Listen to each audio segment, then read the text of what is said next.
So good morning.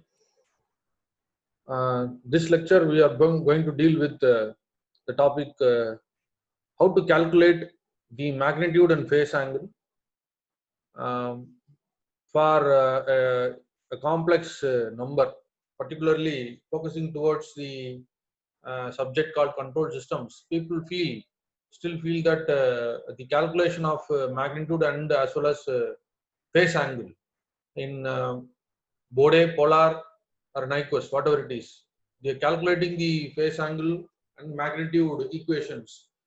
They feel little difficult actually, particularly in polar and Nyquist.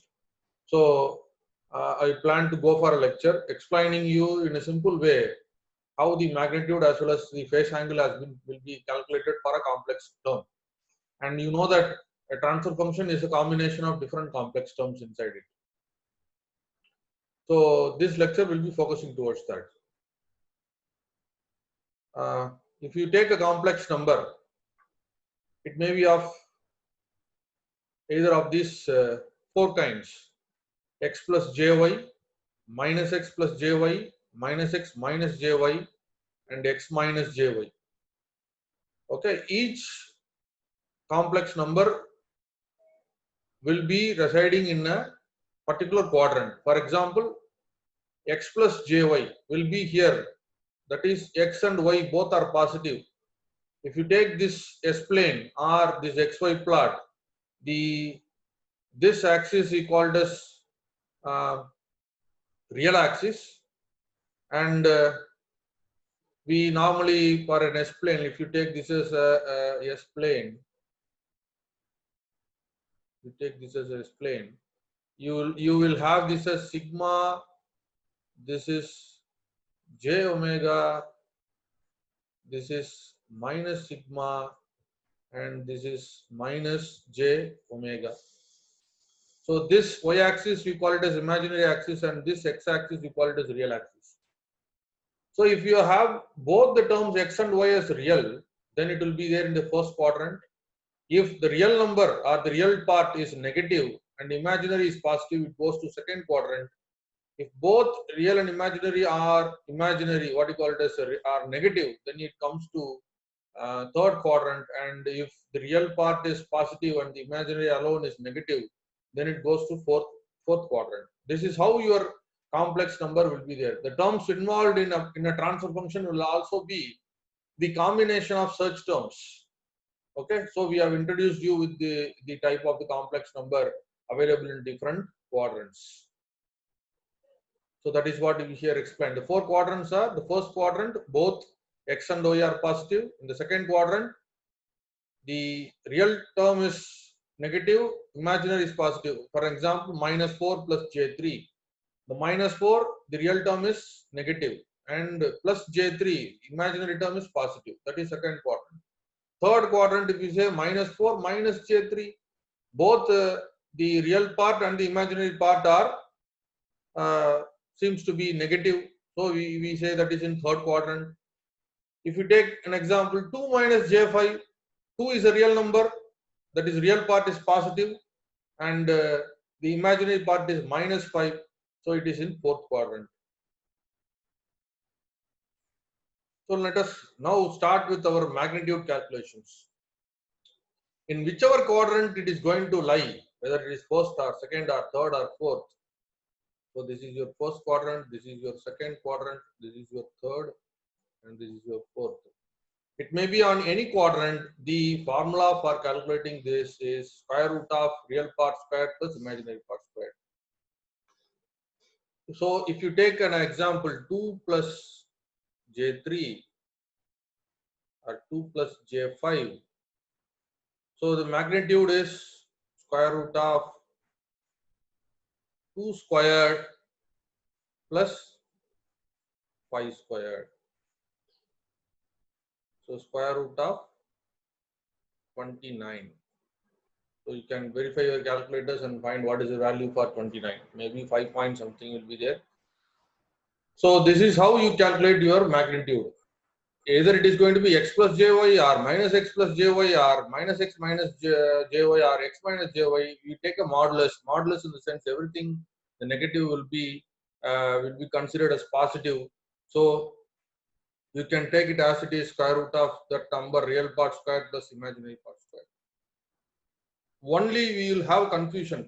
Students will have confusions only in calculation of the phase angle only. But if you are able to go through this lecture completely without skipping anything, I think you'll be able to overcome the difficulty, because I'm trying to explain it in a simple way. You will see that. So this has to be kept in mind. If it is in first quadrant, based on the factor complex number, you know where it lies, whether it is in first, second, or third, or fourth. So based on that, if it is in first quadrant, your x and y both are greater than 0, that is positive, then the angle is taken as tan inverse of imaginary by real. Tan inverse of imaginary by real. If it is in second quadrant, in the sense your x is less than 0, that is negative, and y is greater than 0, then you have the angle is going to be pi minus tan inverse of imaginary by real. So for this condition, I can take the same example, 2 plus j5. So how do you write this? Tan inverse of 5 by 2. What about this second quadrant? Let us say minus 2 plus j5.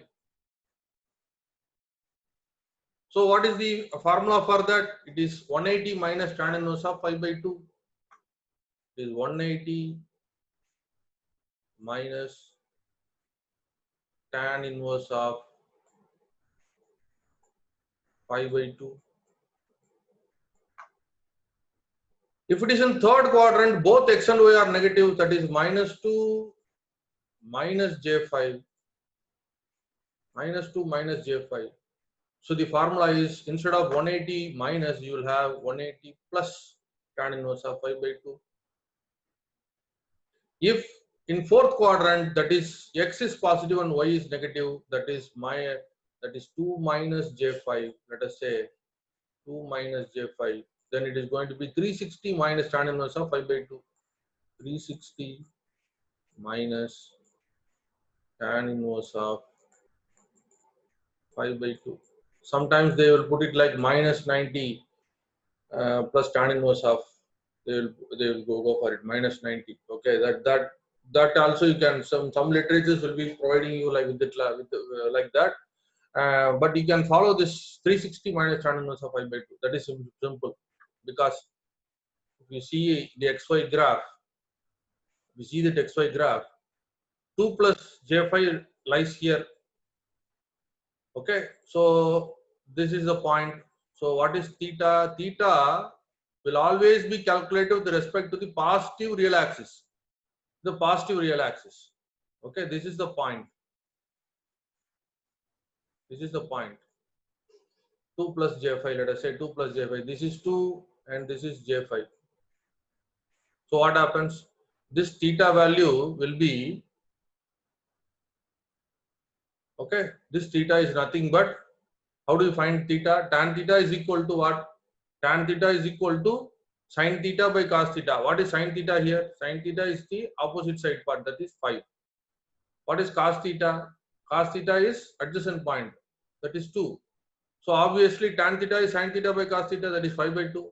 So that is what tan inverse of theta is equal to tan inverse of 5 by 2 in general.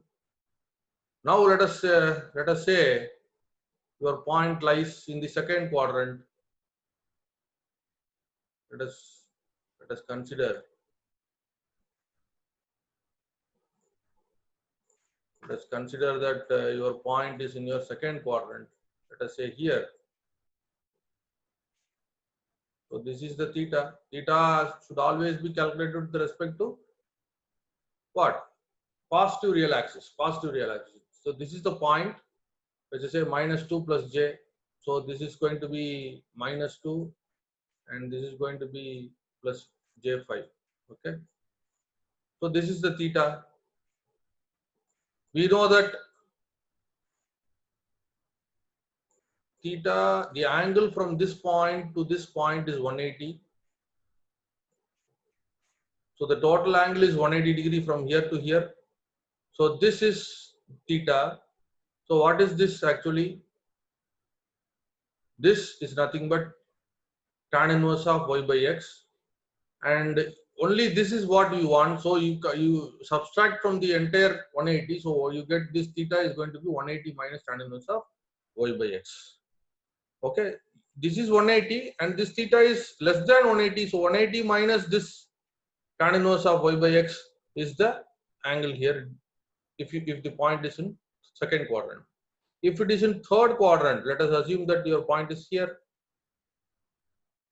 So this is the point -2. This is -2 obviously, and let us say this is minus j5. Okay, I will take another color so it will be easier to understand.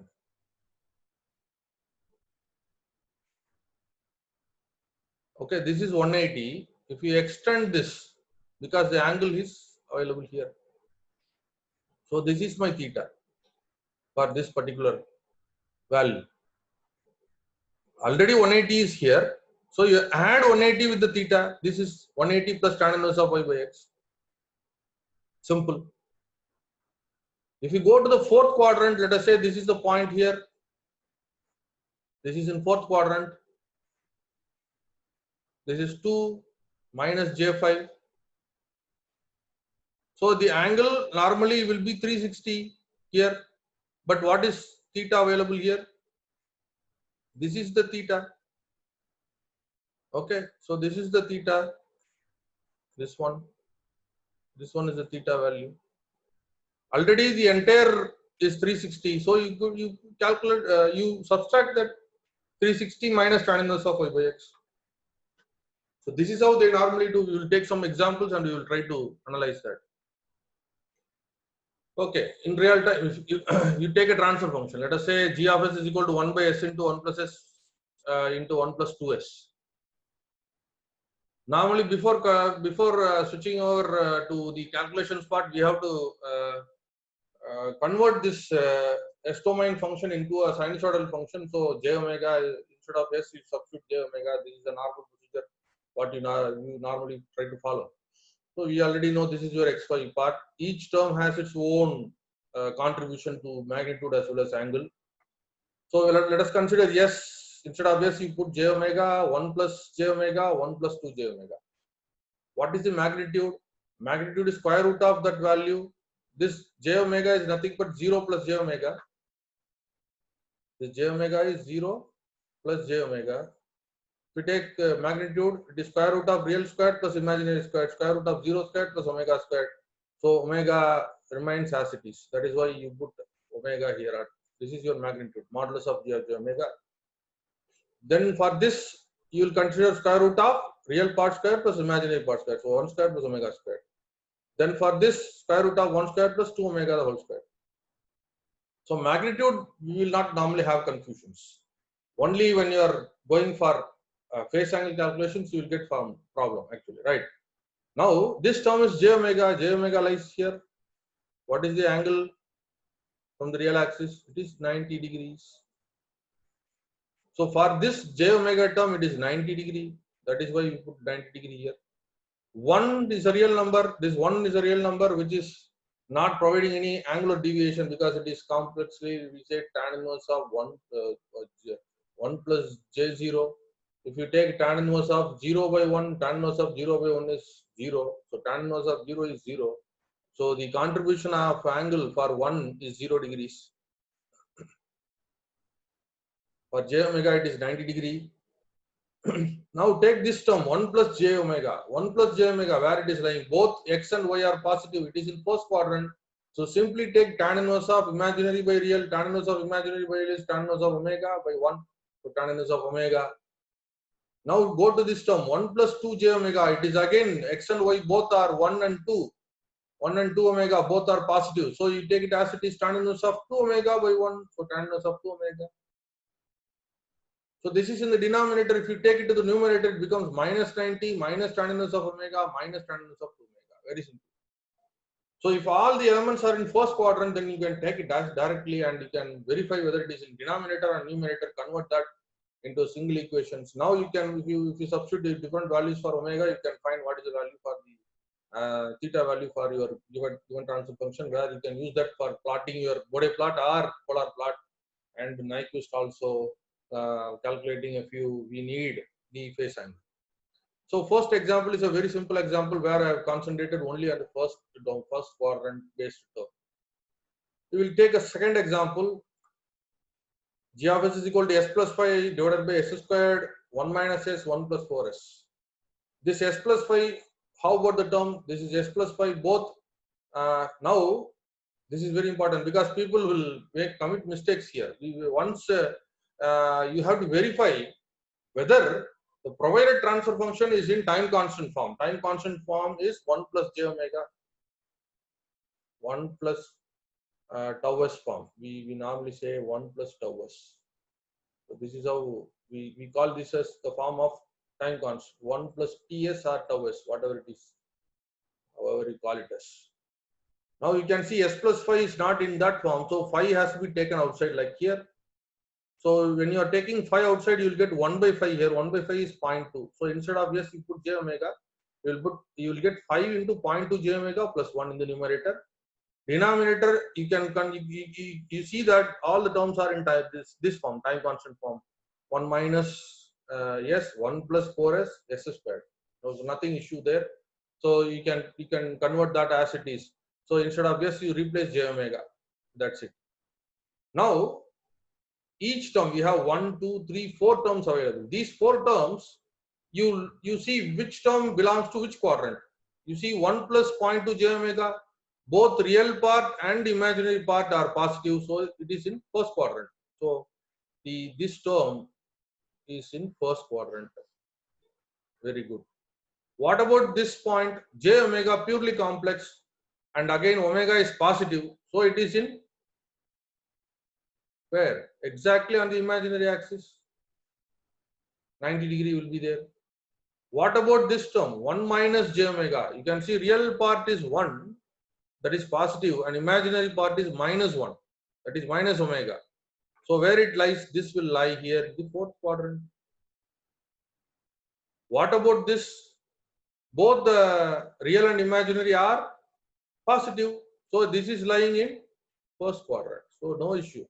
For this 0.2 j omega plus 1, simply tan inverse of y by x, so tan inverse of 0.2 omega. For 1 plus j omega, j 4 omega, it's again in first quadrant, so you can take tan inverse of 4 omega by 1. So no issue will be there. Then what comes there? This j omega is exactly on the imaginary axis, so it is squared again, j omega into j omega, so you will have 90 plus 90. So you can see that 90 plus 90. Numerator you will have tan inverse of 0.2 omega, same. What about this 4 omega? I have made a mistake. This is tan inverse of 4 omega. Yes.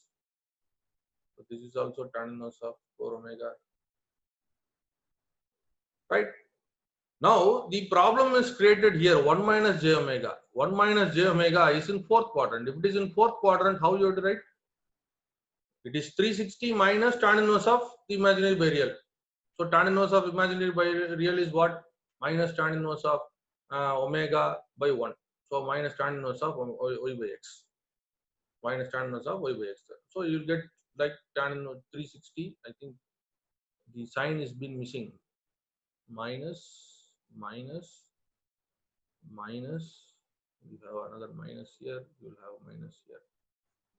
So you can, it is verified here. You can see that 90 plus 90. This j omega squared, 90 plus 90 plus 1 minus j omega can be written as 360 minus tan inverse of omega y by x of omega plus tan inverse of 4 omega. So as it is, if you go in the numerator, you will have tan inverse of 0.2 omega minus 90 minus 90 minus of 360 minus tan inverse of omega minus tan inverse of 4 omega. The magnitude plot does not have a problem because you can take square root of real part squared plus imaginary part squared as it is. So you can verify that. That's simple. Now go to the third example. Third example, intentionally I have provided a new term with a delay term. We call it as e power minus theta s. nothing to worry actually. It makes a small change in magnitude alone, I mean in angle alone, not in the magnitude part. You will see that.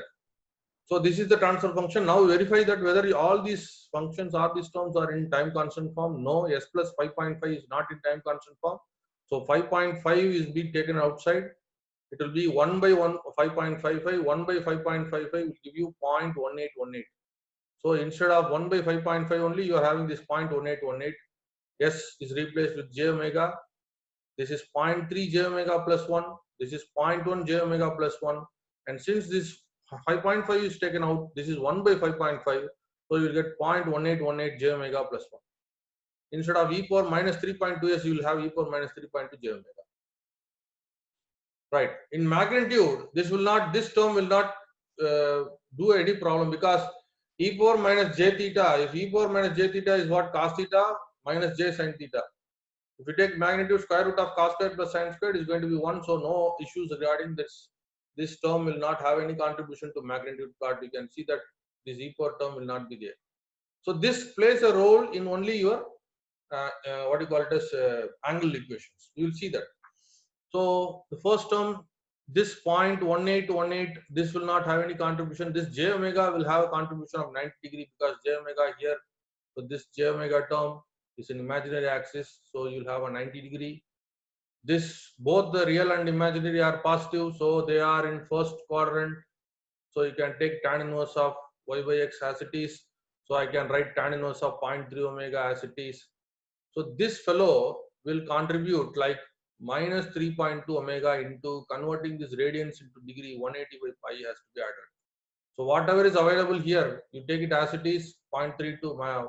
If it is 0.5, then you take it as minus 0.5 omega. Minus 3.2 is here, so you get minus 3.2 omega.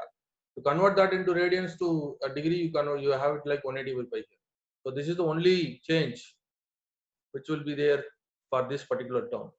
Now go to this term.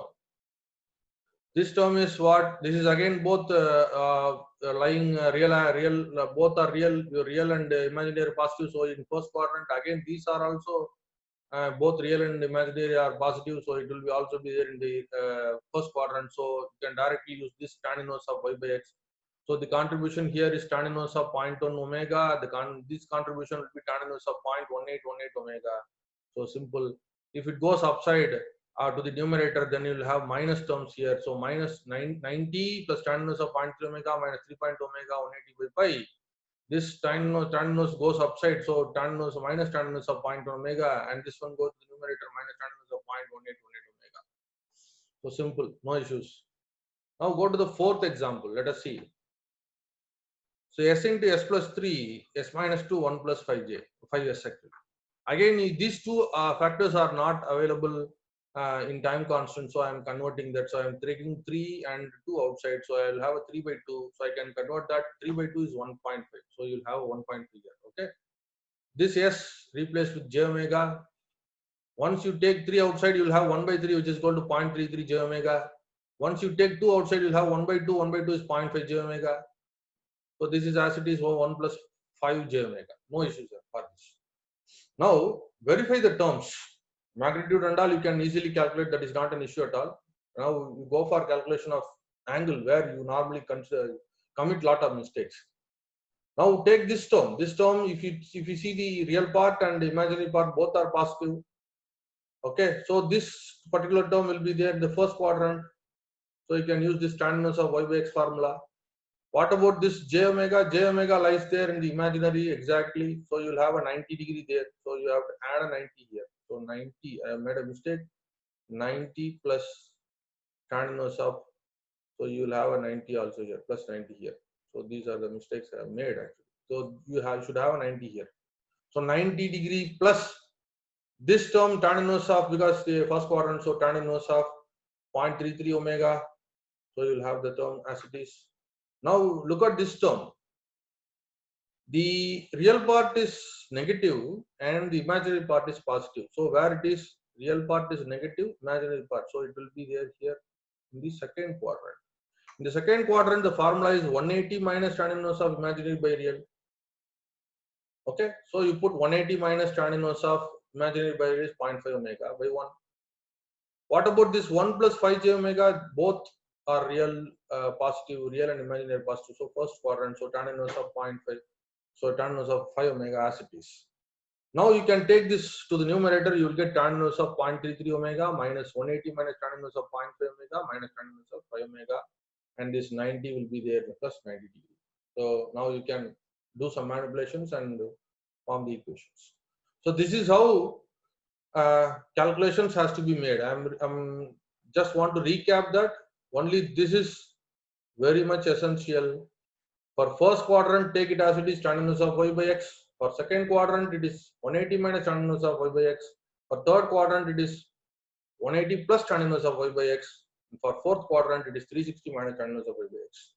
So with this knowledge, you will be able to solve any complex number provided, whether it is in first, second, third, or fourth. You can directly write the angular equation without any mistakes, and you will not commit any mistake while you are calculating either your Bode or your polar or whatever it is, Nyquist. So thank you.